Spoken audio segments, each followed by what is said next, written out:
இங்கே வந்து அமர்ந்து இந்த இடத்தை பெருமைப்படுத்திய என்னுடைய அன்பு சகோதரர், அற்புதமான ஒரு இயக்குனர். எனக்கு வாய்ப்பு கிடைச்சி கூட அவரோட நான் செய்ய முடியாமல் போயிடுச்சு. அது ஒரு வருத்தம் இருக்குது. அப்பேற்பட்ட என்னுடைய அன்பண்ணன் திரு பாக்கியராஜ் சார் அவர்களுக்கும், எங்களுக்கு முன்னால் பேசிய அவங்க வந்து எம்எல்ஏ அந்த லெவல் கிடையாது. அவங்க ஒரு மினிஸ்டராக இருக்கிறதுக்கு லாயக்கானவங்க. இங்கே இல்லை, நார்த்தில் இல்லை, இங்கே ஆக்க மாட்டாங்க. இங்கே கொஞ்சம் கஷ்டப்படுவாங்க. ஏன்னா உண்மையை பேசுகிறவங்க இருக்கக்கூடாது. அதே போல் நான் இங்கே வந்து ஆக வேண்டும் என்று சொன்னேன். எனக்கும் இந்த படத்துக்கு சம்பந்தம் கிடையாது. ஆனால் சம்பந்தம் இருக்கிறது ஒன்று இந்த தம்பிதுரையால். தம்பிதுரை வந்து என்ன, ஆனால் என் படத்தில் நீங்கள் நடிக்கணும்னு தான் வந்தார். இல்லைப்பா, வந்துட்டு நைஸாக கேசட் வெளியிட்டு விழாக்கு வாங்கன்னு சொல்லிட்டார். இப்போ இதுக்கு போகலன்னா அது இருப்போமா இல்லையா? நான் அந்த இதில் தான் வந்தேன். ஆனால் வராமல் இருந்திருந்தா ஒரு நல்ல விஷயத்தை நான் மிஸ் பண்ணியிருப்பேன். நான் பொதுவாக இந்த கேசட் வெளியீட்டு விழா இதுக்கெல்லாம் போகிறதே இல்லை. Now it has become change ஆகிடுச்சு. ட்ரைலரு, சாங், அது இதுன்னு ஏறத்தாழ ஒரு முக்கால்வாசி படத்தை பார்த்த மாதிரி ஆயிடுது. அது நம்ம ஜனங்களுக்கு அப்படியே ஒரு விஷயம். இதில் இருக்கிற சிரமம் தெரியாமல் தேட்டரில் படம் பார்த்துக்கிட்டே இருப்பான். இன்டர்வெல்லே அமுத்திடுவான் அந்த ஃபோனில். நல்லா இல்லை, முடிஞ்சது கதை, நம்ம கதை நல்லா இருக்கு ஓடும். ஆனால் எதுவாக இருந்தாலும் நான் வந்து தமிழ் இனத்திடம் கேட்டுக்கொள்ள ஒரே கேள்வி தான், இது தமிழர்களுடைய படம். தமிழை நீ தான் பார்க்கணும். இது தெலுங்காரங்க பார்த்தோ இல்லை ஹிந்திக்காரங்க பார்த்தோ இல்லை மலையாளிஸ் பார்த்தோ இது ஓட போகிறதில்லை. அதனால் நீ பார்க்க வேண்டும். நீங்கள்லாம் வந்து எங்களை பார்க்கும்போது காரில் நான் அதுக்கு தான் சில பேர்கிட்ட சொல்லுவேன். நானும் சகோதரர் விஜயகாந்த்லேருந்து நாங்களாம் ஒன்றா இருந்தோம். எஸ் சந்திரன், பாண்டியன், தியாகு, சந்திரசேகர். காரில் பேத்தப்படுற நடிகர் புற திரும்பியே பார்க்காத. அதை வந்து ராதாரவிடா அப்படி நிறுத்தி வணக்கம் சொல்லிட்டு வா. ஏன்னா நம்ம அடையாளம் தெரியுதான்னு பார்க்கணும். இது ஒரு டெம்பரவரி லைன் தான், இல்லைன்னு சொல்லலை. பட் இது பெர்மனெண்ட்டாக இருக்கும். இப்போ கூட எங்கள் அப்பா எம்ஆர் அதை பற்றி பேசிக்கிட்டே இருக்காங்க. ஏதோ நல்லதோ கெட்டதோ ஏதோ ஒன்று சொல்லிக்கிட்டே இருக்காங்க. எது செஞ்சாலும் நம்ம வந்து நமக்கு மரியாதை கொடுத்தால் மரியாதை கொடுங்க. நம்ம சினிமாக்காரெல்லாம் சீப்பு கிடையாது. ரொம்ப கஷ்டமான விஷயம். தம்பிதுரை வந்து அவரை பற்றி பேசுகிறாங்க, எல்லா வேலையும் எடுத்துக்கிட்டு செய்கிறாரும் போது எனக்கு ஆச்சரியமாக இருக்குது. சின்ன பையன், இந்த வயசில் கூட நான் 71 வயசு ஆகுது எனக்கு. 51வது வருஷம் இது எனக்கு சினிமாவில். நான் வந்து ஒரு நடிக்கிறதுக்கு தான் லாய்க்கு. இந்த என்னுடைய சகோதரர் கமலஹாசன் மாதிரிலாம் என்னால் முடியாது. அந்த எல்லாத்தையும் மண்டையில் போட்டுட்டு உருட்டிக்கிட்டு இருக்கான். லண்டன் போனால் கூட சும்மா சுற்றி பார்க்குறதுக்கு போகிறதில்ல. அங்கே போய் அந்த ஏஐ போய் கற்றுக்கிட்டு அது இன்னொரு ஆர்டிஃபிஷியல் இன்டெலிஜென்ஸ்ன்னு சொல்லிக்கிட்டு அதை கற்றுக்கிட்டு இருக்காரு. ஆக அப்டேட்டாக இருக்கிறவர் அவர் மாதிரிலாம் நம்மளால முடியாது. நமக்கு எவ்வளோ ஏகப்பட்ட வேலை, வெளி வேலை இருக்குது நிறைய. அதனால் சொல்கிறேன். அதனால் இதெல்லாம் நம்ம யோசிக்கிறதே இல்லை. வெறும் நடிப்பு, ஸ்டார்ட் கேமரா, நல்ல நடிப்போம். ஒரு பெரிய நடிகர் சொல்லியிருக்கார் என்னை பற்றி. இல்லை சார், அவர் படத்தில் போடலாம், லேட்டாக வருவார், சாப்பாடு அது வேணும் கேட்பார், படுத்துக்க இடம் எல்லாம் இருக்காருன்னு கேட்பாருன்னு சொல்லாமல் அவர் ஒரே ஒரு வார்த்தை ஃபஸ்ட்டு, நல்லா நடிப்பார் சார், அது ஒரு தொல்லை. இப்போ எப்படி இருக்கு பாரு, இப்போ சினிமா நல்லா நடித்தா ஒரு தொல்லையாயிடுது. ஆனால் இதையெல்லாம் மீறி இப்போ இந்த ட்ரைலர் பார்க்கும்போது மிரண்டு போய் பார்த்துட்டு இருக்கேன். எனக்கு உள்ளூர ஒரு வருத்தம் இருக்கு. நம்ம இல்லாமல் போயிட்டு இந்த ஃப்ரேமில் எல்லாரையும் யூஸ் பண்ணியிருக்கார், எல்லாரையும் போட்டு காமிச்சிட்டாப்புல தம்பிதுரை. இந்த பெரிய மனசு வேற யாருக்குமே வராது, வேற யாருக்குமே வராது. நானே சில டைமில் நம்ம நடிச்சிருக்கோம், ஒரு நல்ல வார்த்தையை மனசுக்குள்ளே வச்சு போடவே இல்லையே ஃபோட்டோ, நம்ம ஃபோட்டோவே போடலையேன்னு யோசிச்சிருக்கேன் நான். இதெல்லாம் மனிதர்களுக்கு உண்டு தானே, கஷ்டப்பட்டோம் வரலையேன்னு. ஆனால் இங்கே தம்பிதுரை விட்டு அந்த வேலையே இல்லை. நான் பார்த்ததில் சந்தோஷப்பட்டேன். எல்லாரையும் போட்டாச்சு. போனவன் வந்தவன் கொண்டவன் தடிக்கி விழுந்தவன் உட்கார்ந்தவன் எல்லாரும் ஃபோட்டோவும் போட்டார். எல்லாரையும் கூப்பிட்டு மேடையில் உட்கார வைக்க. இந்த 24 கிராஃப்ட் இப்படி உட்கார வைக்கிறதே ஒரு பெரிய விஷயம். நான் உண்மையிலே பாராட்டுறேன். அப்போதான் நாங்களும் மியூசிக் டைரக்டரை பார்க்குறோம், இவங்களை பார்க்குறோம், எடிட்டர்ஸை பார்த்தா எல்லாரையும் பார்க்குறேன். அப்புறமா டிஸ்ட்ரிபியூட்டர்லேருந்து புதுசாக பார்க்குறேன். என்ன பாரு, அவர் சொல்கிறார், நான் சினிமாவில் தான் உழப்பிக்கிட்டு இருந்தேன், நான் எப்படி வரணும்னு நினச்சேன் நான்லாம் சொல்கிறாரு.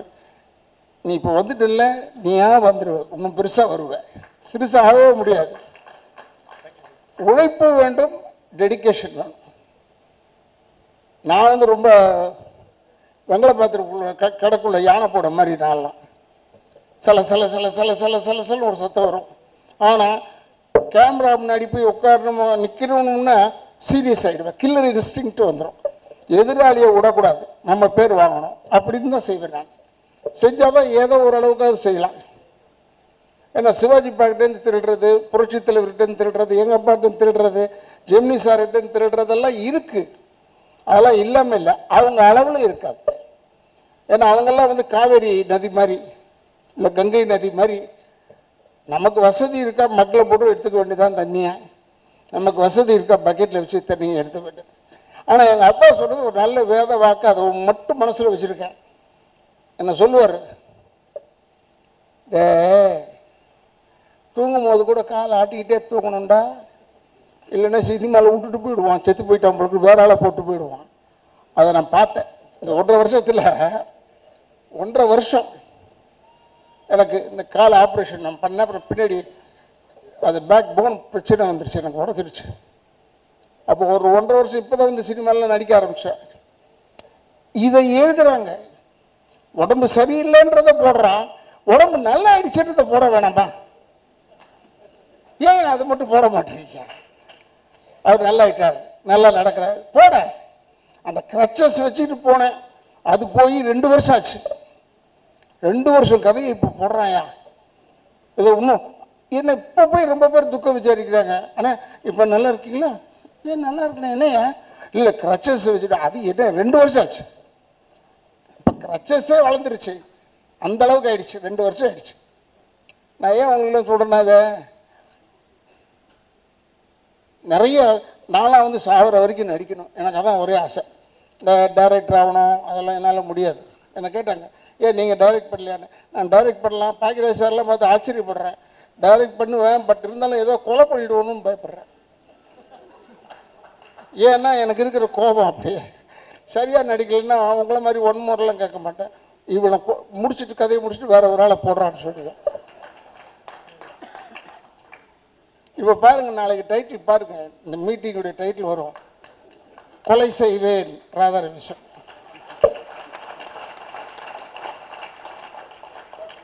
அதுக்கு தானே சொல்றது நானும். ஏன்னா அவங்க போடணும், இல்லைன்னா என்னை விட்டுருவாங்களே, அதனால அதை போடணும். என்ன சொல்றேன்னா, கெட்டதே போடுறோமே, கொஞ்சம் நல்லதையும் போடலாமேன்றதுக்காக சொல்றேன். ஏன்னா ராதாரவி பேசினால கொலை செய்வேன் சொல்லு வர்றான். எனக்கு என் கேரக்டரோட ஒத்துப்போன வார்த்தைகள் அதெல்லாம், அதை பற்றிலாம் எனக்கு கவலையே இல்லை. இருந்தாலும் ஒன்று சொல்கிறேன், உண்மையை பேசுவதற்கு நம்ம பயப்படவே வேணாம். இப்போ ஒன்றும் இல்லை, விஜயதான் நம்ம பாருங்கள், அவங்கள ஏன் எனக்கு பிடிச்சதுன்னா, அவங்க காங்கிரஸில் இருக்காங்க, அவங்களுடைய வேல்யூ என்னன்னு எனக்கு தெரியும், நான் பார்த்துருக்கேன். அவங்களுடைய இடத்துலையே பார்த்துருக்கேன். நான் மார்த்தாண்டம் வரைக்கும் வந்தவன் போனவன், பார்த்துருக்கேன் இவங்கள. ஆனால் இப்போ சொன்னேன் நான், உங்களுக்கு ஏன் நான் ரொம்ப பிடிச்சதுன்னா, தைரியமாக சொன்னீங்க, இது வேண்டும் என்று சொல்லி தான் வந்தேன். வேறு யாருக்கும் தைரியம் கிடையாது. மீதி பேர் பூரா இந்த கொள்கையை பார்த்து வந்தேன், அதை பார்த்து மூஞ்சை பார்த்து வந்தேன், அப்படிலாம் இல்லை. ஸ்ட்ரெயிட்டாக சொன்னான், இதற்காகத்தான் வந்தேன். அப்படி சொல்கிறதுக்கு ஒரு ஆள் வேணும். அரசியலே நான் பார்த்து முதல் ஆள் இவங்க தான் நினைக்கிறேன். அப்போ தான் சொன்னேன், உண்மையை பேசுவதற்கு எங்கேயுமே பயம் வேணாம், பொய்யை பேசுவதற்கு தான் பயம் வேணும். இந்த ஞாபக சக்தி இருக்க, அது யாருக்கு அதிகமாக இருக்கும்னா, பொய்யை சொல்கிறவங்களுக்கு தான் ஞாபகம் இருக்கணும். என்னமோ சொன்னுமே, அந்த வேலையே கிடையாது பொய் சொல்கிறவனுக்கு, அவனுக்கு தான் ஞாபக சக்தி வேணும். எனக்கு உண்மை பேசுறதுனால நமக்கெல்லாம் ஞாபக சக்தி தேவையில்லை. ஏன்னா எப்படி இருந்தாலும் உண்மைகள் நிலைத்து நிற்கும், அதுக்காக சொல்கிறேன். இப்போ இந்த படம் பார்த்த உடனே ட்ராமான்னு போட்டிருந்தது. நிச்சயமாக சொல்கிறேன், தமிழ்நாட்டு மக்களை ட்ரோமாவில் விடாது இந்த படம், ட்ரோமாவில் விடாது. எல்லோரும் ஹேல் அண்ட் ஹெல்த்தியாக நல்ல படம் வந்ததுன்னு சொல்லிட்டு சந்தோஷமாக போயிட்டு வரலாம், தப்பு கிடையாது. இப்போ கூட ஒரு இயக்குனர் கேட்டார், என் பக்கத்தில் உட்காந்து இயக்குனர் கேட்டார், சார் உங்களுக்கு இப்போ எந்த படம் பார்க்கணுன்னு ஆசையாக இருக்குது சார்? எனக்கு அந்த ஆசையெல்லாம் கிடையாது சார், வாய்ப்பாக தான் போய் பார்த்துருவேன். ஆனால் எனக்கு பார்க்கணுன்னு சில படங்கள் இருந்தது, இல்லைன்னு சொல்ல. ஏன்னா என்னை ஒரு பத்திரிக்கைக்காரு ஒரு 10 நாளைக்கு முன்னாடி கேட்டார், சார் உங்களுடைய எய்ம் என்ன சார்னு. அதான்டா எனக்கு தெரியல, சுற்றி சுற்றி தேடிக்கிட்டே இருக்கேன். என்ன எய்ம் லைஃப்பில்? சினிமாக்காரன் ஆகிட்டேன், எனக்கு எய்ம் கிடையாது. இதோட பெரிய நடிகனாக வரணும்னு ஆசையா? அது கிடையாது. ஏன்னா ஒரு பெரிய நடிகனுக்கு மகனாக பிறந்திருக்கணும், நிம்மதியாக இருக்கிறோம், அது தப்பு இல்லை. இப்போ சொல்லும் போது கூட அவர் 7 பொம்பளை வச்சுருந்தாரு, அவர் வச்சுக்கிறாரு, உனக்கு ஏன்?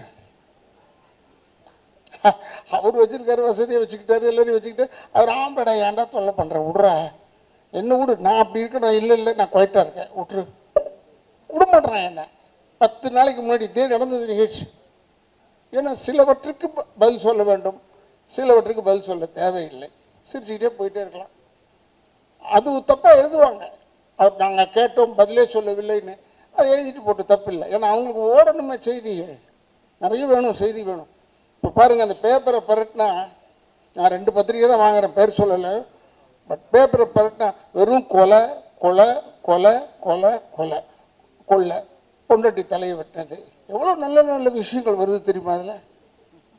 பரவாயில்ல, பொண்டாட்டி தலையை வெட்டுற அளவுக்கு வீரனாக இருக்கானே, பொண்டாட்டி எதிர்க்க போய் நிற்கிறதுக்கே யோசிப்பான், தலையை வெட்டியிருக்கானே. கேட்டால் மது ஏதோ ஒன்று கஞ்சா ஏதோ ஒன்று போட்டுக்கிட்டு கொண்டுட்டான். எவ்வளோ கொலை! முந்தியாவது அந்த பத்திரிக்கையில் 2-3 கொலை தான் வரும், இப்போ பத்திரிக்கை ஃபுல்லாக கொலை, அதில் நடுவில் நம்ம செய்தி 2-3 வருது. எதுக்கு சொல்கிறேன்னா, தயவுசெய்து டோன்ட் என்கரேஜ், இதெல்லாம் என்கரேஜ் பண்ணாதீங்க. இந்த படத்தை பாருங்கள், பெருசாக எழுதுங்க, நீங்கள் பெருசாக எழுதணும்னு சொல்கிறேன். ஆனால் நீங்கள் எடுத்த உடனே அவர் எழுதியிருக்காரு, இருந்தாலும் கதை வளவளன்னு போகிறது. எதுக்கு இது? வளவளன்னு போனான்னா வளவளன்னு போனான், அவன் எடுத்தது அவ்வளோதான். முடிஞ்சால் பாரு, இல்லைன்னா போயிட்டே இரு. நான் சொல்கிற கதை தான். நான் எப்போ அதை சொல்லுவேன், ராதா ரவி நல்லா ஆக்ட் பண்ணலையே சார், நல்லா ஆக்ட் பண்ணலன்னா நான் நடிச்சிட்டேன்ல, படம் ரிலீஸ் ஆகிடுச்சில்ல, விட்டுட்டு போ, என்ன பார்க்காத, அடுத்ததை பாரு.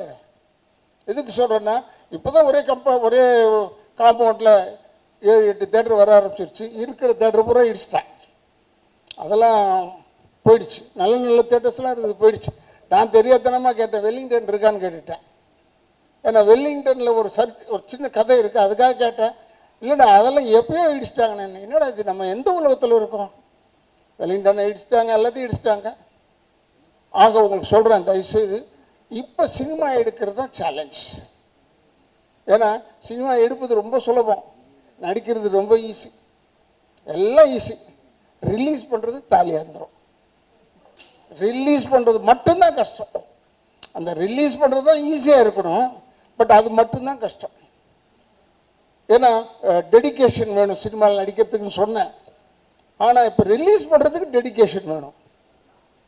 You must be dedicated. இந்த தேட்டர்லேருந்து எப்போ இந்த படத்தை எடுப்பான், நம்ம படத்தை கொண்டாந்துட்டோம். இப்படியே தான் நான் தான் பேப்பரை பார்க்குறேண்ணே. பரட்னா 3 நாளைக்கு ஒரு படம். நான் ஒரு படம் நடித்தேன், பேர் சொல்லக்கூடாது, நீங்களே யூகிச்சிங்க. பிரமாதமாக போகுதுண்ணே நம்ம படம், வெற்றிகரமான 3வது நாள்னு சொன்னோம்.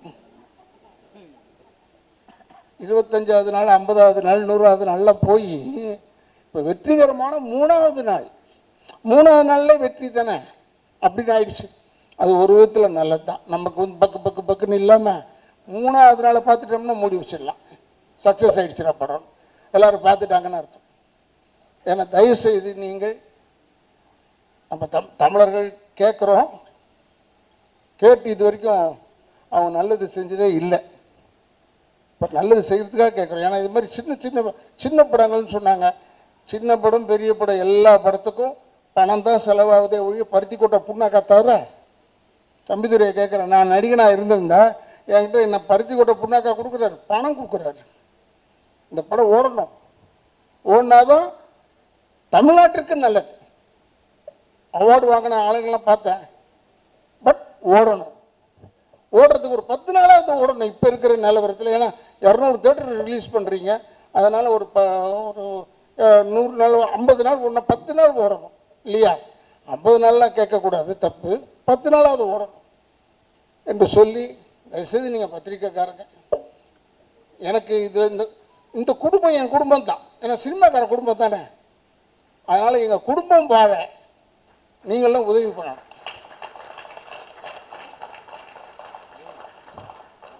எங்களுக்கெல்லாம் வீடு தர மாட்டீங்க.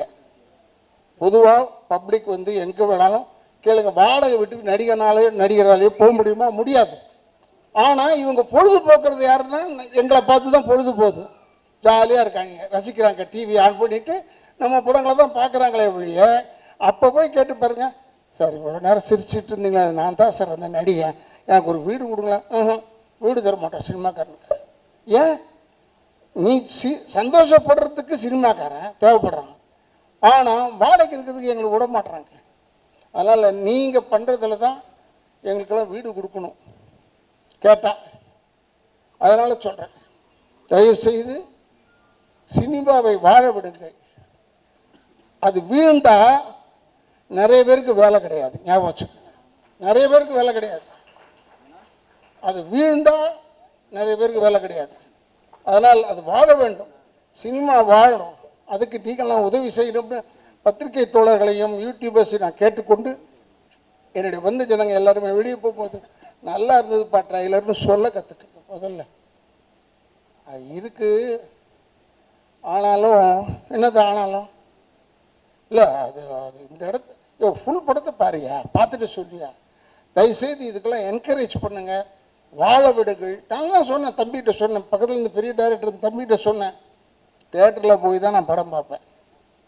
நான் இந்த திருட்டு விசிடி இதெல்லாம் பார்க்க மாட்டேன். எனக்கு அது ஒரு கெட்ட பழக்கம். தேட்டரில் போய் பார்த்தா தான் படம் பார்த்த மாதிரி இருக்குது. தேட்டரில் போய் பார்த்தா பிசாசெல்லாம் நான் தேட்டரில் போய் பார்த்தேன். அப்போ தான் எனக்கு தெரிஞ்சது எவ்வளோ கைத்தட்டல் வந்தது, எவ்வளோ கைத்தட்டல் வரலன்றது எனக்கு தெரியுது. அதுக்காக சொல்கிறேன். இந்த புது செருப்போ ஏதோ ஒன்று எடுத்தார் நடிகர் பார்த்திபன் சார். அவர் எப்பயுமே கொஞ்சம் அதை யாருக்கு புரிஞ்சிடக்கூடாதுன்னு ஒரு படம் எடுப்பார், அது வேறு விஷயம். ஆனால் புதுமையாக எடுப்பார். இதை நான் போய் தேட்டரில் போய் பார்த்தேன். அவர்கிட்ட ஃபோன் பண்ணி சொன்னேன், எப்போ படத்தை போய் பார்த்தேன் தேட்டரில், நல்லா இருந்ததுப்பா. ஏன்னா நல்லா இருந்தால் ஒரு சின்ன என்கரேஜ்மெண்ட் தானே அவங்களுக்கு. மற்றெல்லாம் நம்மளால செய்ய முடியாது. முதல்ல இந்த டைட்டில் வைக்க முடியுமா? அதே முடியாது. அது மாதிரி இந்த ட்ராமா டைட்டில் வந்து ரொம்ப கேட்சியான டைட்டில், ரொம்ப கேட்சியான டைட்டில். ட்ராமான்னு பார்த்த உடனே இந்த மாதிரி முதல்ல சொல்லியிருந்தாங்க, இவங்க இஷ்டத்துக்கு வச்சுருப்பாங்க போல ஒரு பேர். எவ்வளோ தூரம் முந்தியெல்லாம் வந்து ஒரு நடுவில் ஒரு வாட்டி சென்சார் வந்தது, டைட்டில் தமிழில் வைக்கணும். தமிழில் வைங்க, ட்ராமான்றது தேங்க்யூ மாதிரியா. இப்போ தேங்க்யூன்னு சொல்கிறோம், இல்லை தமிழில் சொல்லுங்கள் நன்றின்னா அது வரவே வராது. நன்றி தேங்க்யூ தான் ஈஸியாக வரும். இந்த ட்ராமா ஈஸியாக வரும். இந்த படம் ஓடணும். இளைஞர்கள் அவங்க எல்லாருமே கஷ்டப்பட்டவங்க, கஷ்டப்பட்டு உழைச்சி தான் வந்திருக்காங்க. யாரும் தூங்கிக்கிட்டு வீட்டில் தூங்கிட்டு தட்டி எழுப்பி வா பண்ணி டைரக்ட் பண்ணப்பான்னு சொல்லலை. ரொம்ப கஷ்டத்தில் வந்திருக்காங்க. கஷ்டம்னா இந்த கஷ்டம், பல கஷ்டத்தை சொல்லவில்லை.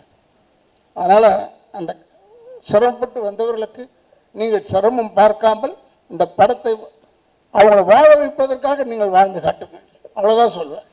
நீங்கள் எல்லாருமே ஹெல்ப் பண்ணணும் என்று சொல்லி தயவுசெய்து உங்கள் பாதங்களை தொட்டு வணங்கி கேட்டு என்னுடைய குடும்பத்தின் சார்பாகவும் என்னுடைய இயக்கங்கள் சார்பாகவும் நன்றியை கூறி விடைபெறுகிறேன். நன்றி, வணக்கம்.